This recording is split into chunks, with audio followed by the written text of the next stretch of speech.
L'histoire d'Anne de Saintonge commence dans une belle demeure à Dijon. Nous sommes en 1580 et Anne fait partie des rares jeunes filles qui ont l'école à la maison. Tous les matins, Anne voit passer des garçons qui vont au collège jésuite juste en bas de chez elle. Car oui, au XVIe siècle, seuls les garçons ont la chance d'aller à l'école.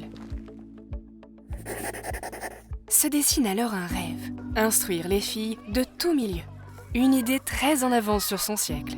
Anne a 28 ans et son projet se précise.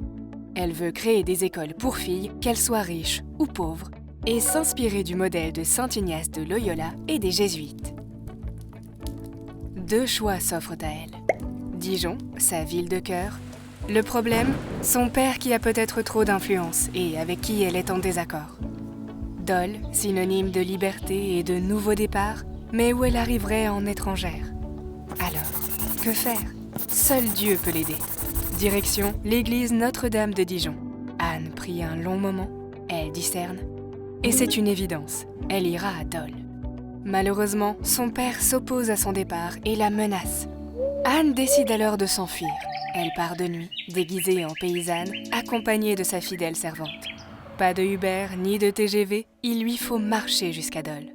Ce 30 novembre 1596 marque un tournant et un nouveau départ pour Anne. Arrivée à Dole, ville inconnue, Anne se tourne tout naturellement vers un prêtre jésuite.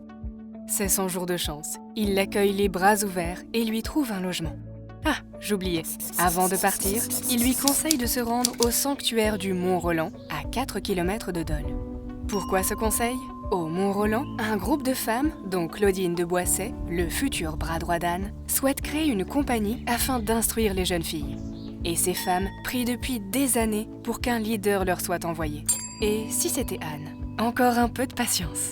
En attendant de créer sa propre compagnie, Anne offre ses services comme maîtresse à Suzanne Renard, qui tient une petite école de filles à Dole. Mais tout les oppose. Là où Suzanne est dure et revêche avec les enfants, Anne est douce, patiente et à leur écoute. Et cela commence à se savoir. Les parents viennent de très loin pour confier leur enfant à Anne. Mais son père est toujours furieux après elle. Il est prêt à tout pour la faire revenir à Dijon. Alors, il envoie des lettres mensongères et Anne se retrouve à la porte de son logement. Il menace aussi les jésuites et les oblige à ne plus soutenir Anne. Les années passent, elles sont difficiles. Argent, nourriture, soutien, Anne manque de tout. Finalement, ces épreuves la renforcent dans sa foi. C'est aujourd'hui une femme forte, une femme prête à partir de zéro pour concrétiser son rêve.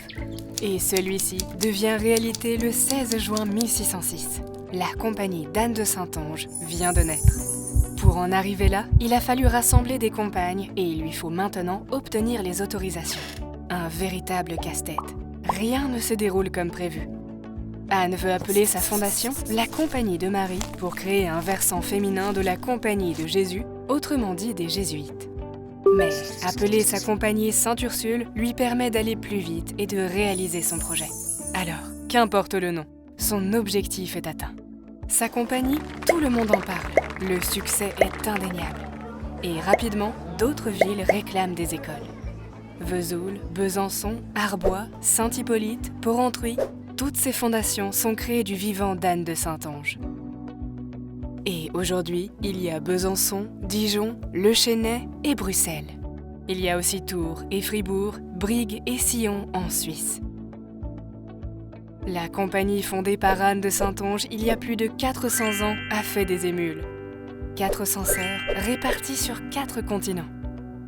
Ainsi, la volonté d'Anne a traversé les frontières et les siècles. Depuis le moment où elle regardait passer les jésuites sous sa fenêtre, bien des choses ont évolué. Mais son histoire et sa ténacité nous inspirent encore aujourd'hui.